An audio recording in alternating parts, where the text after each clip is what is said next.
All right, TBM Legion. Hope we're having an awesome afternoon, morning, evening, wherever you might be. Just double checking that my audio is working. Looks like it's pretty good. All right, so what are we talking about? We're talking about endurance today. Looks like Gaz is not going to be able to join us today. Okay, so that being said, perfect opportunity for anybody watching to contribute with some comments, some questions. Let's get your input. Okay, normally I'd have brother to bounce off a little bit. All right, but he's not gonna be here today. So it'd be nice if we can make it a little bit more interactive. Any comments, any questions, fire them into that comments box, and I'll get around to answering any questions. All right, so we're talking about endurance training, not just physical but mental as well today. Okay, it's an appropriate time because I'm actually training at the moment for the longest official run that I've ever done, my first official ultra marathon, which is going to be really cool.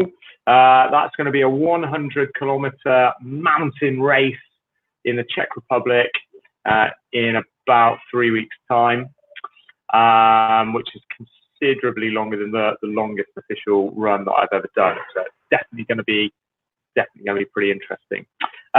So an appropriate time to talk about the sort of things that I'm doing at the moment, the sort of things that I would encourage clients to do if they were training for a similar event or training for another endurance based event. Okay, and then just pick some examples from what I'm up to, how they're working for me. And maybe talk a little bit about the science behind those. So any questions, any comments regarding any of that stuff, for those who are watching live now is your opportunity to start thinking about that, start getting them in as we go through. So how's this all come about?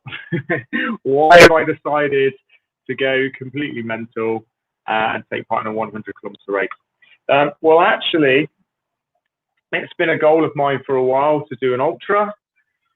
Last year, the last big event that I did was my first Ironman, which was Copenhagen. So it's definitely one of the easier Ironman routes because it's quite flat there, but it is an Ironman nonetheless. Anyone who's unfamiliar with that, that's a triathlon that starts with a 3.8 kilometer swim, 180 kilometer bike ride, and then a marathon at the end, so 42 kilometer run to finish.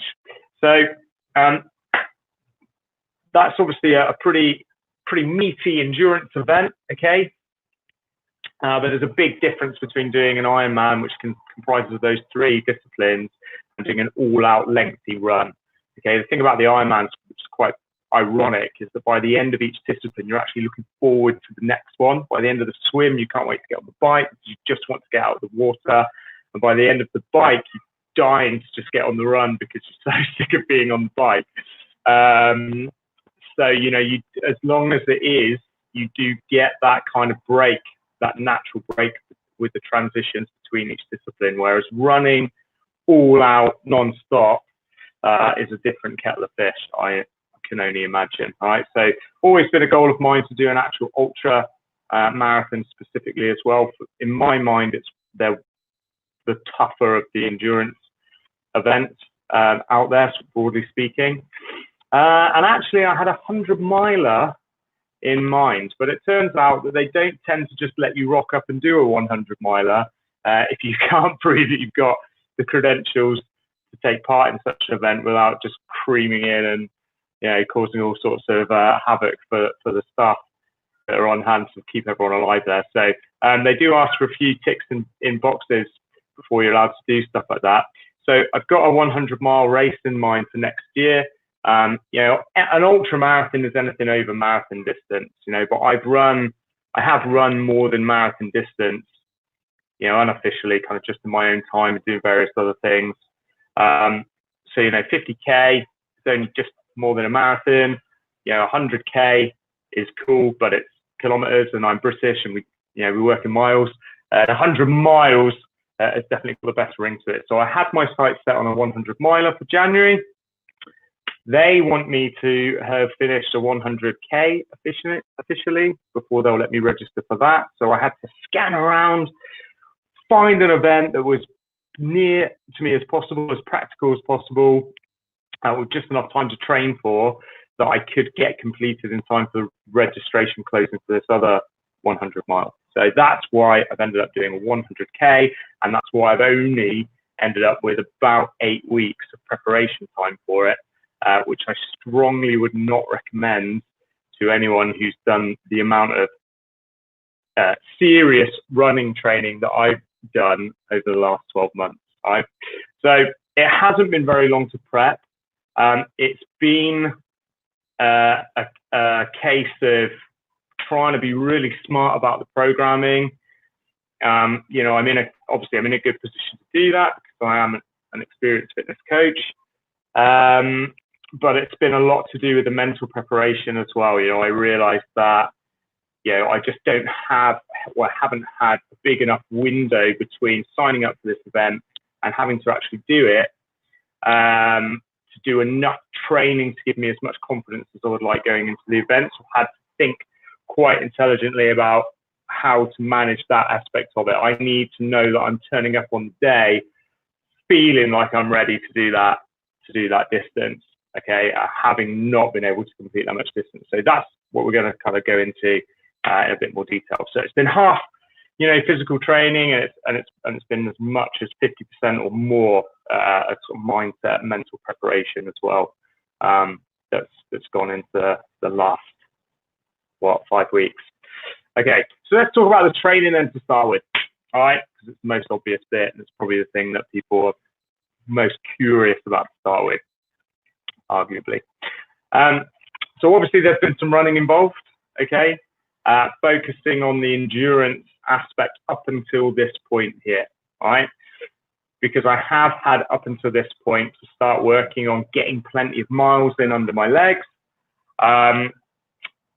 with that window of recovery before the event actually takes place, okay? So for the last 5 weeks, I've been focusing on just increasing the volume, getting out on longer runs, and taking opportunities where I can to do back-to-back long or longish runs, which I'll also talk about a little bit more in a second. Okay, so that's been mostly about just building that cardio base. Okay, when we talk about these endurance events, really the main effort is building that aerobic engine, that cardio base, and getting conditions, putting lots of miles in over kind of short periods of time, not necessarily in one go, but over sort of consecutive days or within a week at a time. Okay, so that's been kind of the main effort. All right, my biggest challenge with the training, really, apart from the time, has been the terrain, because the race that I'm going to participate in is a mountain race.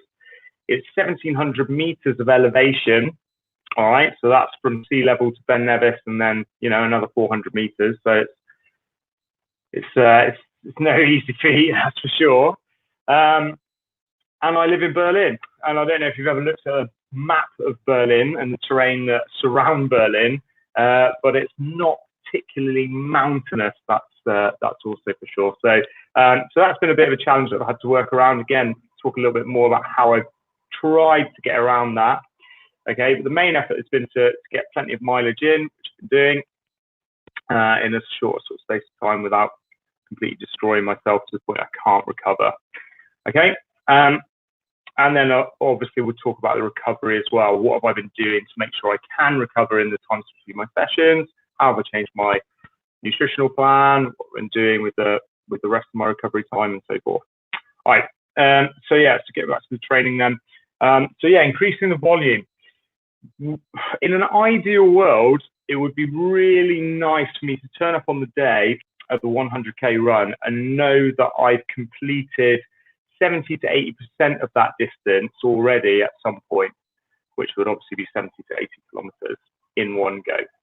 I'm not going to have the luxury of doing that because I didn't have a big enough window to start trying to build up to those distances.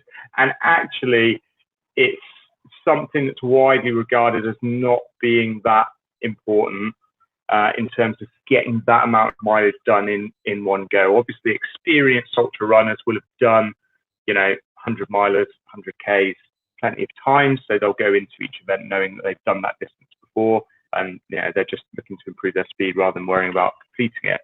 But as I say, I'm not going to have that luxury. So the way I've got around that has been these back-to-back days that I was just talking about a second ago.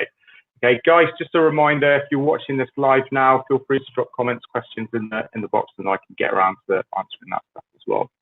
Okay, so these back-to-back days, what they do is they give you an opportunity to get a long run in without completely destroying yourself. You get one night to recover, which is enough to get some rest, to get a little bit of a break, but not enough that you're not going to be sore still the next day. And then do another run the next day when you're still feeling tired, when you're already a bit worn out, to get you to that conditioning where you're completing lots of miles in a short space of time. So even though you have that overnight break, you know, in some ways it's actually kind of worse. I remember just calling on an example, actually, when I was in the Marines, there's a race that happens between the Royal Marines and the Special Boat Service, from Lympstone, where all Marines do their initial commando training, to Poole, where the SBS, one of the SBS, or sorry, where the SBS are based. And that's along, obviously, the south coast, which anyone who's been there will know is basically like this. It's actually a section of that coastline that is used within Special Forces training that they call the roller coaster, because it's very much up and down. It's very dramatic. Rolling terrain, and that is a pretty beautiful and sadistically enjoyable stretch of coast to run, but absolutely unforgiving. All right, that kind of terrain is really just about the worst to run across. You know, especially the stress on the joints from coming downhill constantly, but then, you know, straight back up. And lots of guys end up not being able to finish that because of cramping and all this kind of stuff. And the thing with that race is that you do it in a team of 4 and you run in pairs. So one pair takes a 22-mile leg, the next pair takes over, then you break for the night, and then you do the same thing the next day, leading to a total of 88 miles within your team of 4. But actually, one of the worst things about that is the break in the middle, which you think leading up to the event is going to play in your favor. You know, I only have to run less than a marathon, then I get a whole night before I have to run the same distance again the next day. But getting up the next day and getting your trainers on to get out and do it all again, it's actually just about the hardest part of that event. So yeah, so there definitely is something in the conditioning part of these back-to-back sessions that I'm talking about, that it's not just good for physical conditioning, but good for mental conditioning as well. Having to get the trainers on, get back out the door voluntarily when you're already sore, you're already feeling the training from the day before. Okay, it's definitely has been a way of not only getting that extra mileage in, but boosting my confidence as well, that on race day, when it starts getting hard, you know, I'll be used to that feeling of cracking on, you know, when it's already uncomfortable, right? And I am conditioned to that, you know, feeling it anyway from time that I spent in the military and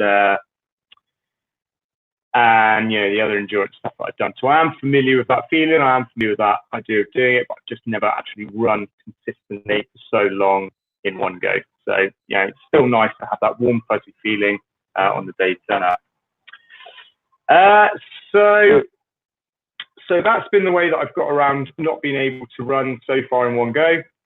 Back-to-back consecutive days, picking my longest day on day 1 and then the second longest of the day after. So this week just gone, I did 25K on Monday and followed it up with 20K the next day, something thereabouts. And then I also walked 25K the next day. So I didn't run anywhere, but that was yesterday. I did loads of walking just to get used to still being on the feet during that state of recovery. The week before that was my longest training run so far. That was a 30K run, just over. The next day I didn't didn't run after that. That was when I kind of had the idea that I probably should be doing that. So next week's going to be my final longest stint, which is planned to be a 40 to 45k, either Sunday or Monday, and then the next day is going to be the next longest run, which I'd like to be 20 to 25k again. So that's going to be hard, and then that's going to give me 2-week window to completely taper off of training, and any training that I do from that point will be not really based around the aerobic engine. Will be based around a little bit of kind of lactate threshold training maybe, but not too hard, and just 2 weeks of gradually tapering off before the event, but staying active.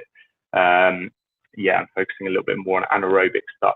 Okay, so that leads me nicely into how I've dealt with the other challenge that I've mentioned so far, which is how you train for a mountain race when you live in bloody Berlin as flat as a pancake. Great question. So there are some opportunities around me where I can go and train a little bit of elevation. They're pretty few and far between, and the problem is if you're doing a long run, you know, unless you just run up and over the same thing lots of times, which I have done, but is a little bit boring, you know, then you run past kind of the one and only hill that's there, and then you don't see it again for ages, you know. So there's been 2 methods that I've tried to get around this challenge. The first one has been what I just mentioned. There is a hill near me. It's got a cable car going up to it, and all these kind of nice gardens and things around it, and it's one of the only hills in North Germany. So it's quite popular. People like to go up there and remember what it's like to look down on things. And it is freaking steep. There's loads of routes going up and over it. I was there just going up and over it again and again to get that elevation training in, following the running routes and the downhill biking trails that they've got there. I could see there was another guy there who's doing exactly the same thing on his road bikes. They've got a nice paved cycle way going over there. He's doing, like I say, exact same things, going up one side, coming down the other, turning around, going straight back up there. Right, pretty sadistic, exclusive little club of people we've got in there. But I knew what he was doing, and I felt his misery, that's for sure. So that was one way I've got around it, is just finding something steep and just putting the reps in up and over it. So the other thing that's proved quite useful, and actually got this idea from the training that I did for the Ironman that I did last year, which is that when you're training for triathlon, what you start to realize is that the one thing you can get away with training the most is the bike, because it's low impact. The swim is low impact, but it's against resistance. It's quite awkward position. It's really bloody exhausting to do hard swimming every day. Running obviously is high impact, and it's very hard wearing on the body. Even conditioned runners will struggle to sort of keep putting in high mileage on runs throughout a week, and you need a fair amount of, you know, intelligently well planned recovery between runs. But cycling is very low impact, and you can really go for it on the bike. And it's probably the thing that you can do the absolute, well, not probably, it is the discipline that you can do the absolute most of sort of before you need to take recovery or before you can do any more. And actually, even the longer rides that you do, which are done at a lower pace, can sort of double up as that active recovery as well. So I've taken that idea, that concept, so I've incorporated into this as well. Obviously, there is no cycling involved in the event that I'm training for, but the other thing you realize, you know, during triathlon training is that all of the stuff that you're doing to train various energy systems, that fitness does translate from one discipline into the next. Okay, so because the cycling's low impact, and because I don't have much opportunity to train heavy work on the legs, I've been incorporating quite a few indoor cycling sessions. I work for another company out here, Beat81, where I coach some of their sessions, including coaching some of their indoor ride sessions. And they do this Ride 45 sessions, which is 45 minutes high intensity training on the indoor bike. And that's awesome, because that's essentially recreating the hill work that you would do on a bike, incorporating that lactic threshold training, trying to keep you anaerobic for as much of that 45 minutes as possible. So it's really kind of training the two things that I tend not to take care of very much myself in the running that I actually do outside. So that's a great tool. And I honestly feel like my running strength has exploded off the back of that. Really honestly feel like that's been the case. I have upped the training quite considerably in the last few weeks, so it was obviously going to be, a fairly steep curve improvement there. But if you were going to ask me what two things I feel have made the most difference, it would be those back-to-back runs each day in terms of overall fitness, but in terms of actual running strength, maintaining good form through the run, feeling strong, especially during the early and middle stages of the run. It's been the indoor cycling for sure. So yeah, funny that one, because it's not necessarily something that I would even put into someone's program. I wouldn't necessarily think to put that into somebody's program necessarily normally. So that's been a bit of a kind of strange one to come in, but really useful. Nice little find. Okay, right. I don't want to waffle on for too long about the fitness side of stuff, because that, in all honesty, is about as technical as it's gotten for me. I just haven't even had the chance to focus on any more in-depth kind of formatted runs than that. I did a couple of anaerobic runs that were like 1 mile repeats, but I haven't really done much in the way of interval work or even kind of mixing up fartlek or anything like that. It's just been long, steady state predominantly. And that. So let's move on to a bit of the mindset stuff, what I've been doing in that regard. So like I said, I really want to have that confidence when I get to the start line of this 100K event. I'm going to be able to finish it. So probably the main mindset tool that I've been using throughout this training has been the visualization. And this is a really interesting one. I talk about visualizations all the time with my clients. I get loads of them doing it. Generally, they all love it. The ones that actually manage to incorporate it into their day always report really positive things from it, tend to stick with it for the whole duration of the time we're together, and come back to it to use various different tools throughout the course of our journey together. So it is massive. There was Professor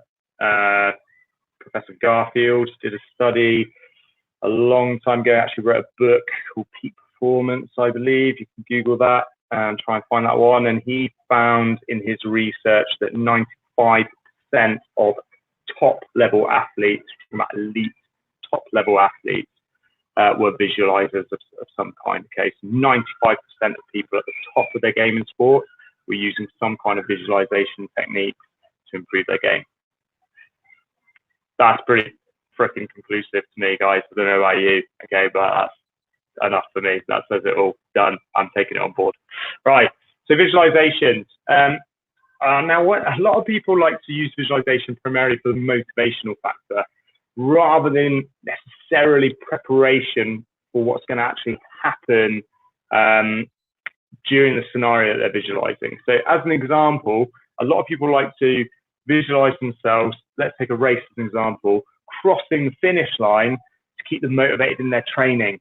While they're training and it's getting hard, they visualize something like, oh yeah, I imagine myself crossing the finish line, how good it's going to be to finish the event. And that's what, keeps me going during my running or whatever. Now that's great. That can work really well. That's awesome. The only thing with that is that when it actually comes to the day, crossing the finish line is going to be one of the easiest things that you do. Anyone who's ever run a race knows that little burst of adrenaline that you get when you're about to finish is almost always enough to get you over the line, right? So crossing the finish line is like the best part of the day. That's just a given. That's a gift, As soon as you see the finish line, I remember on the fourth lap of the run in the Ironman on my last time round, knowing that I was coming in to finish once I could see that line, and hearing the guy, I could hear the guy on the microphone, because every single person that crosses the line gets that kind of renowned affirmation, like, well done, you're an Iron Man. And I could hear this guy's voice getting louder and louder. And when I could hear that it was literally just around the corner to me, it's just like, boom, surge, adrenaline, right. Oh, I actually end up like pretty much sprinting over the line. So yeah, crossing the finish line, that's a gift. What's not a gift is that horrible time during a race where, you know, you're just running out of blood sugar and the lactate's building up and you just reach the absolute pinnacle of where your body's just not working in your favor. You know, you just don't seem to have the energy. You know, if something's painful and, you know, your motivation's just going. And, you know, in ultra running, they call it bonking, where you just kind of completely sapped of energy and you basically hit that wall. Okay, now that is the bit that I want to prepare for, because that is going to be an extremely real thing, probably at multiple times during the course of the run. I don't want to set expectations for myself. I don't want to expect that to happen, but I want to be prepared that it could well happen. In all honesty, it probably will, right? So that's actually been the bit that I've been visualizing. When I've been in the ride sessions, the indoor sessions, and we've been going up the hill, you know, it's been like a heavy legwork session, and we're recreating a really steep climb, and I'm trying to push myself to that next level to get through that climb. That's the bit I visualize. I visualize myself for the worst possible part of that race, where all the energy's gone. I'm on the steepest hill that there is, and I'm just trying to get to the top, and I just got to get there, and how it's going to feel to make it to the top of that, you know, because that is the bit that I want to be prepared for the most. Okay, so that's an example of the kind of visualization I've been doing. Visualizing not the easiest moments of what's coming up, not the best moments, just to form that positive association, but actually visualizing what will potentially be the worst moments of that day, rationalizing it, getting familiar with it, getting comfortable with the discomfort of that situation. Okay, getting used to it, preparing my mind that is a real thing that could well happen, and that when it happens, I'm going to be in that moment. I'm going to know how it feels to fight through that, to get through it, and to come out the other side of it. Okay, so that's been my main aim.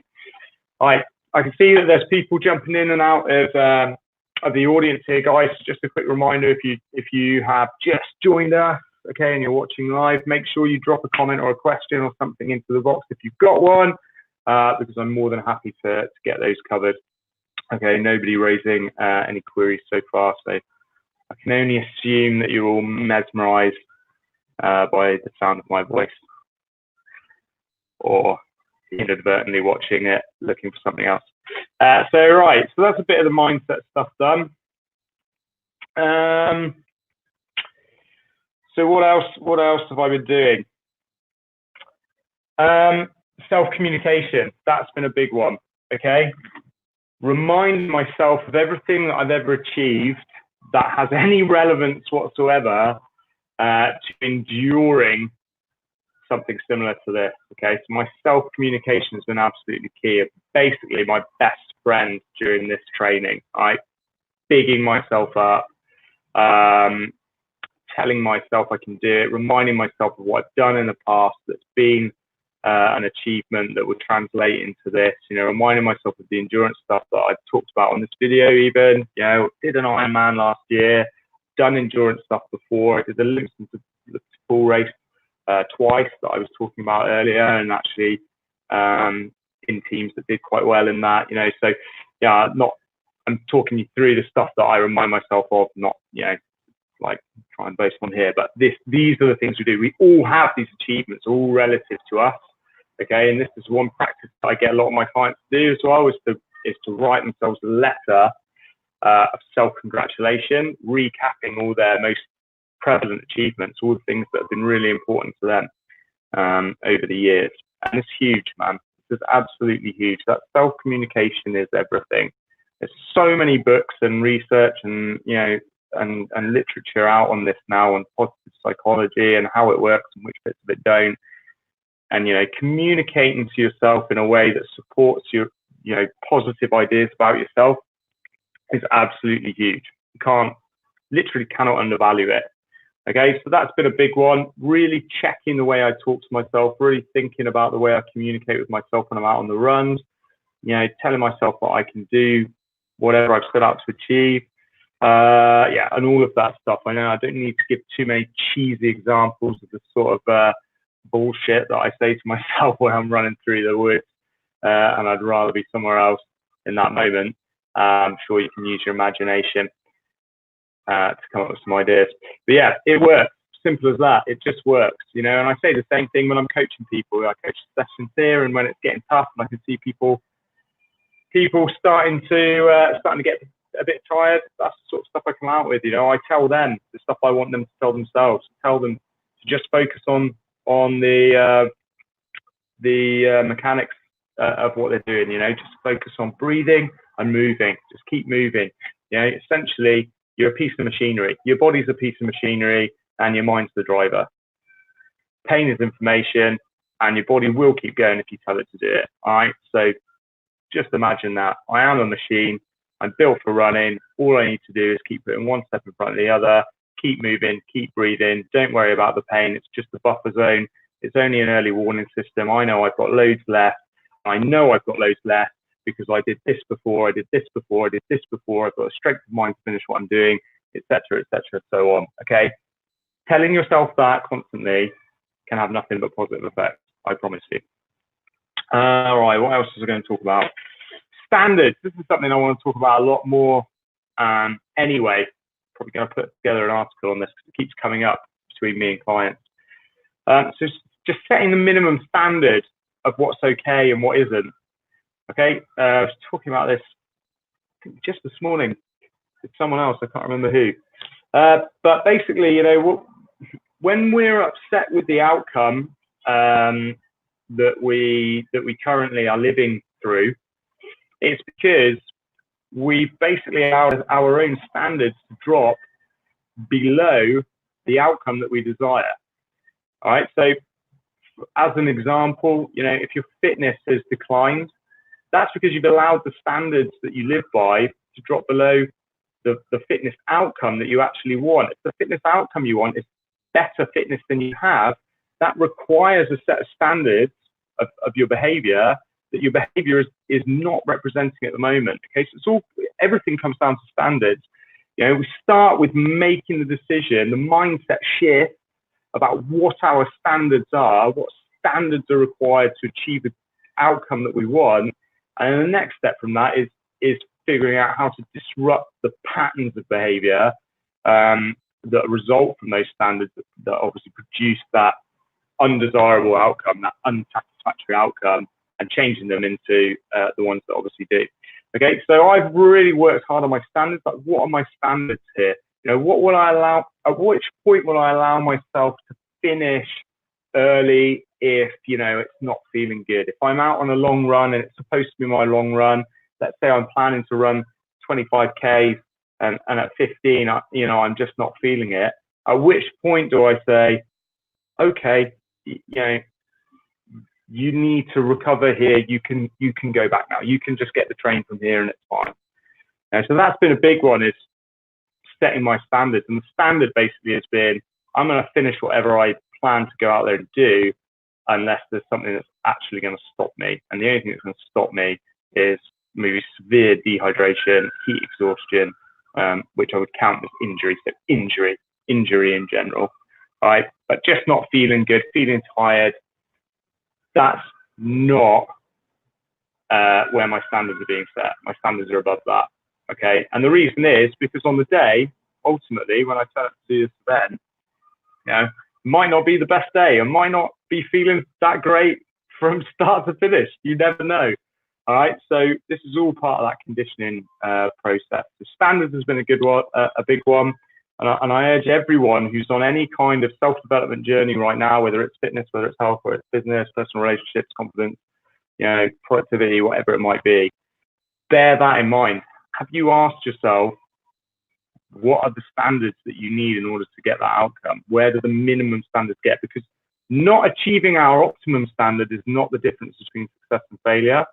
It's dropping below the minimum standard too much of the time, or any of the time, some would argue. Okay. All right. So that's pretty much mindset cover. I mean, it's not mindset cover, but that's probably the main meat on the bones of what I've been doing personally over the last 5 weeks. All right, so we talk a little bit about recovery then, and then I'll probably wrap it up there, unless somebody wants to drop some comments or questions into the box there, if there's any further information you want on any of this, guys. So recovery-wise, main effort has been sleep, 100%, just improving my sleep. I get up really early, several times a week. I'm up before 6 a.m. Might not even be that early to some people. For me, that's definitely slightly earlier than my natural circadian rhythm would typically be. And so, you know, it's absolutely imperative. But on those preceding days, I'm getting to bed on time. Sleep has been absolutely paramount. You know, I'm not a person that can get away with not very much sleep and still perform well. I know that from experience. Okay, training for the Royal Marines is essentially 8 months of sleep deprivation, and see if you can still stick around. That's basically what it is. And I was shit at it. I hated every second of it. It didn't go down very well. So yeah, I just know that I'm not a person that generally goes without sleep very well. I do know people that only sleep 5 to 6 hours a night and are all right on that. And you know, everyone's got a different sleep pattern. But for me, 7.5 hours minimum, 8.5 hours ideally. That's what I aim for, and obviously, absolutely, you know, emphasizing the value of that on the nights following the hardest training. Okay, so getting the sleep in the bag.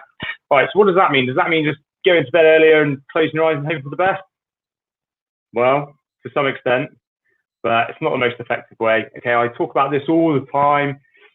Anyone who's probably ever spoken more than 5 words to me has ended up in a conversation about the autonomic nervous system. Yes, I'm that guy. I'm really fun to hang around with, honestly. So the autonomic nervous system, we have two states.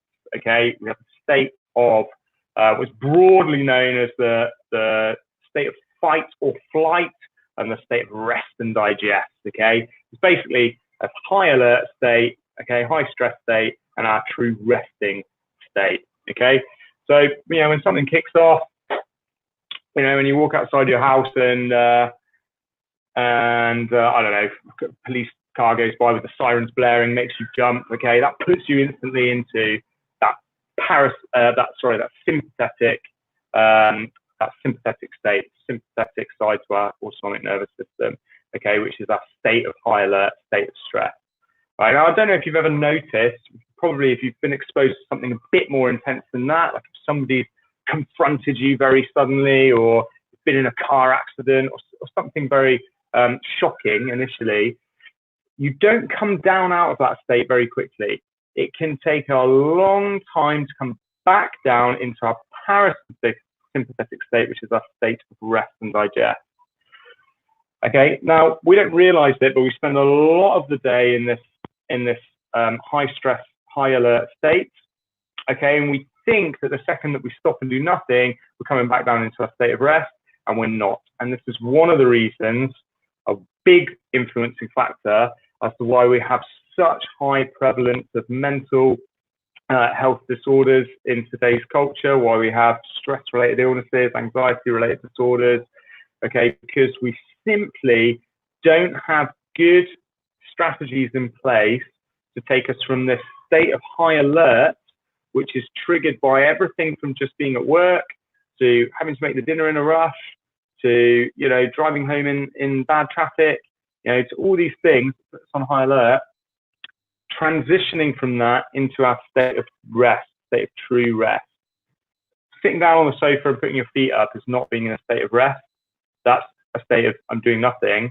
But a state of true rest only happens when you've transitioned effectively from a state of high alert into a state of rest and digest, from that sympathetic nervous system into a parasympathetic nervous state. Sorry, sympathetic nervous state, parasympathetic nervous state. Okay, so that's why I'm always talking about breath work. You know, quiet contemplative activities include meditation, mindfulness, reflective activities. such as journaling, gratitude, all of these kinds of things. You know, there's nothing woo-woo about this, guys. If you still think this stuff is on the fringes of science, right, you need to go and look at the science. Okay, it's not woo-woo. There's nothing fringy about it. Okay, this is completely, absolutely conclusively backed up by whole reams of scientific data. All right, that these mechanisms, these strategies, the breath work, the meditation, you know, quiet contemplation, internal practices, reflection, journaling, gratitude, you know, these things, they categorically help the transition from high stress to state of rest. And without them, it is extremely difficult in today's day and age to do that.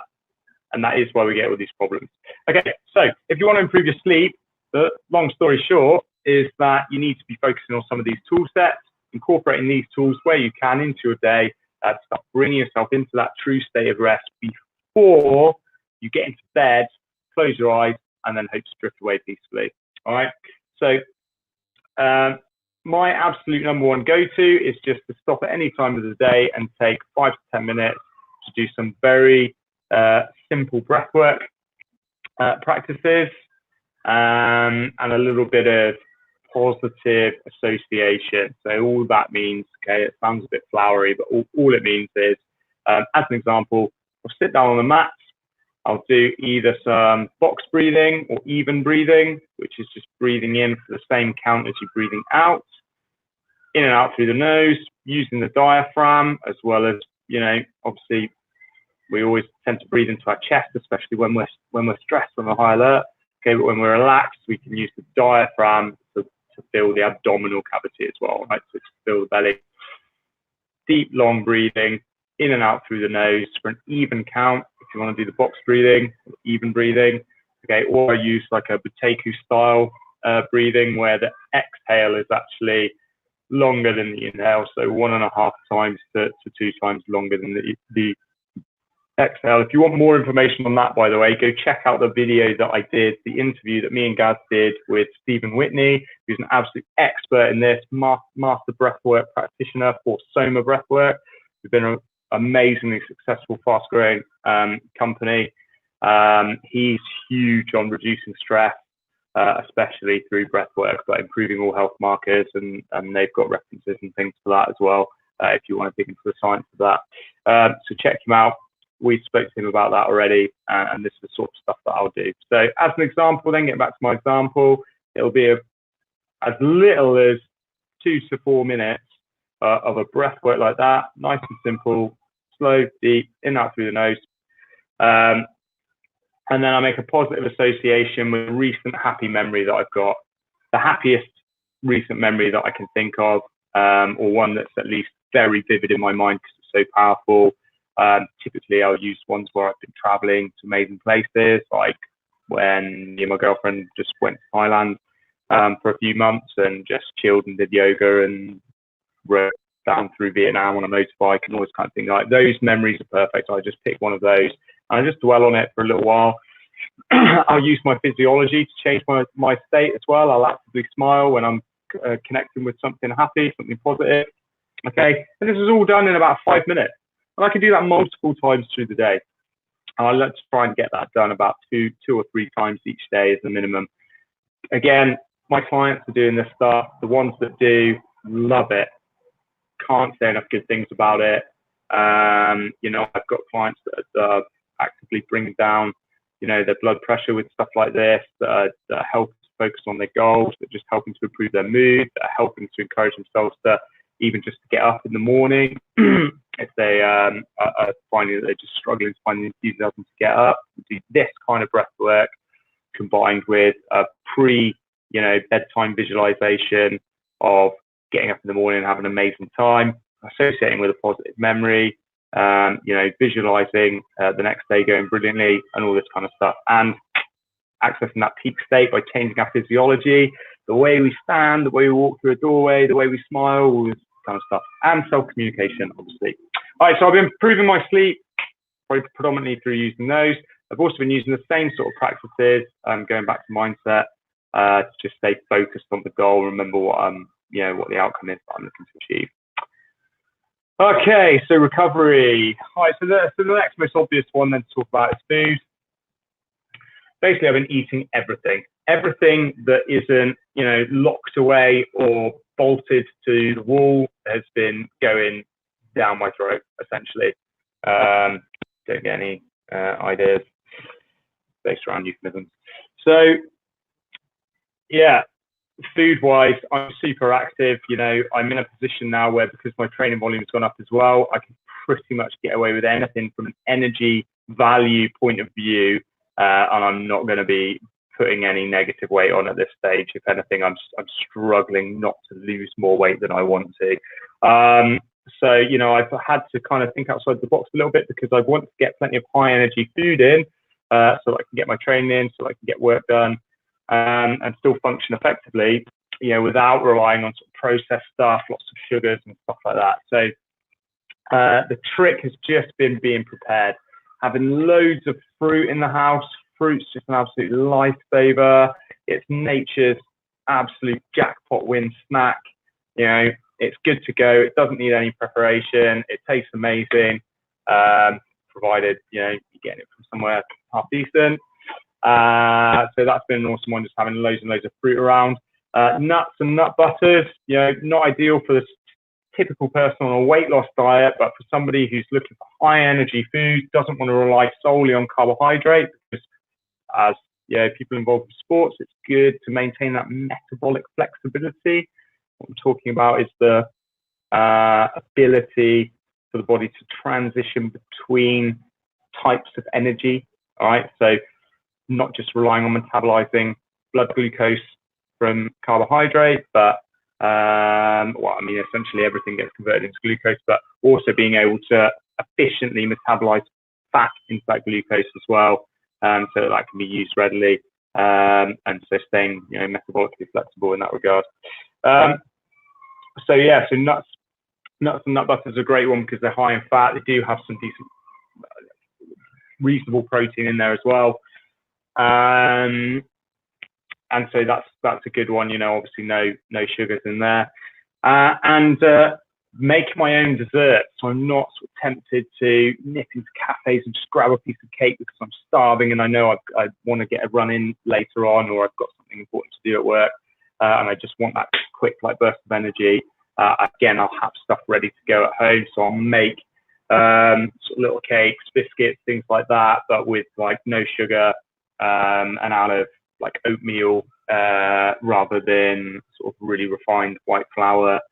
I've actually got an outstanding peach crumble in the fridge now, which tastes like it was hand delivered by Zeus himself, because I'm pretty sure that Zeus is an absolute highly esteemed baker, without shadow of a doubt. It's just phenomenal, and there's no sugar in it at all. It's essentially oats, butter, and peaches, and it's phenomenal. So that's great. I just got that in the fridge ready to go. If I feel like I've got a little bit of sweet tooth coming on and I've left it too long without eating, then I can quickly bash down something high protein and then get that in as my energy food. Good to go. So yeah, keeping the calories up. I was tracking to start with. I was tracking my nutrition, mainly to keep an eye on the protein content, mainly just to see where my benchmark was for the calories that I was consuming. Once I was happy that I was meeting my maintenance calories without really having to try too hard, and that the protein was high enough, then I basically ditched the tracking, and I've just been eating all the stuff that I was eating then. Okay, so maintaining the routine with food, getting plenty of good food downrange. All right, guys, I'm bored of my voice, so I'm going to go. You can stay if you want, but the broadcast is going to end. It's been awesome. Thanks for joining, everyone that's been on. If you're watching this after it's gone live, for sure, drop your questions in there. I'm happy to answer anything. Guys, if you're ready to take the leap from wherever you are now to peak health and performance, just book a call with me. There's a link in the description here. Anyone can book a free call. We'll discuss the ways in which we can work together. I've got a couple of tiers of service. Okay, so no matter which situation you're in, no matter how much time and support you want, you know, and how much you kind of want to spend, there's options there. All right, so book a free call with me. We can get on the phone. We can talk about your specific goals, you know, how we can work together to unlock your true potential. Yeah, just get that done. Don't waste any time. Why wait? That's my finishing question to you. Why wait when you can just book a call now and we can be on the phone by this time next week? All right, guys, have an amazing, and I mean amazing day. And we look forward to reporting back in next week with Gaz, who I'm sure will be able to join next week and talk about some more awesome stuff. Have an amazing day, guys. Take care. Catch you soon.